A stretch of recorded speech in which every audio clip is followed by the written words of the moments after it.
another episode, another crazy story. It's time to call a spade a spade.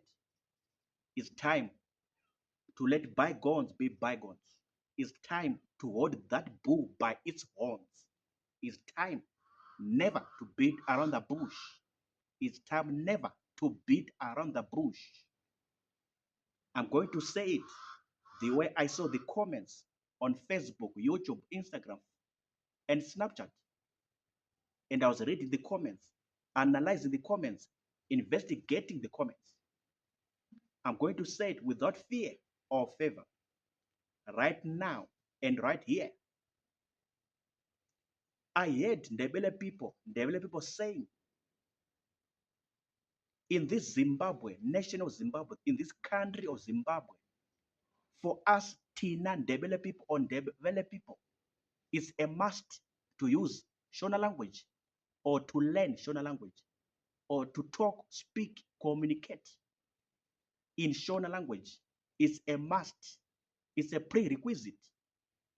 It's so mandatory for us to use Shona language, know Shona language, understand the Shona language. And they told me this is the reason. Because when you come or when you go to Harare, the capital city, we see the guys there talking in Shona language, speaking in Shona, communicating in Shona, doing everything in Shona language. They are so Shonalized. They are so Shonalized to the highest level, to the deepest level, to the greatest degree. I'm like, what? What are you telling me? Man, woman, girl, boy, what are you telling me? This is what I heard in Matabeleland province. This is what I came to know and understand when I was in Bulawayo, Matabeleland province, Matabeleland region.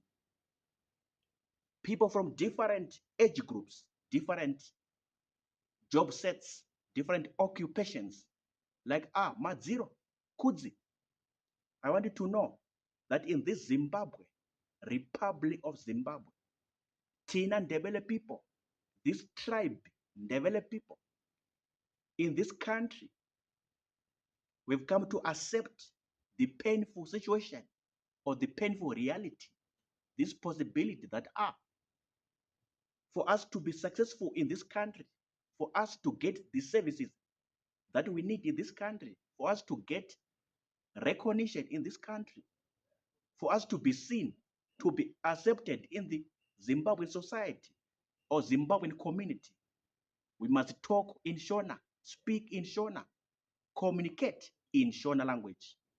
It's a must for every Ndebele person, Ndebele boy, Ndebele girl, Ndebele woman, Ndebele man. It's a must to use Shona, speak in Shona, communicate in Shona, understand Shona, know Shona, do everything in Shona. In fact, to Shonalize them, everyone, from the great down to the small, from the high and the mighty down to the low people. They must be Shonalized. This is what they were telling me in Bulawayo, in Matabeleland province, in Matabeleland region. This is what they were busy telling me. Crazy stories. What do you say? What is your take? What is your comment? I am done talking. You heard for yourself this crazy story that Ndebele people are forced by default to speak Shona, know Shona, understand Shona, communicate in Shona. In fact, Shonalizing them. This is what Zimbabwe is doing to these people, to this tribe, Ndebele people. What is your comment? Take. What is your submission? What are your honest thoughts on what I just said right now? I'm done talking. Peace.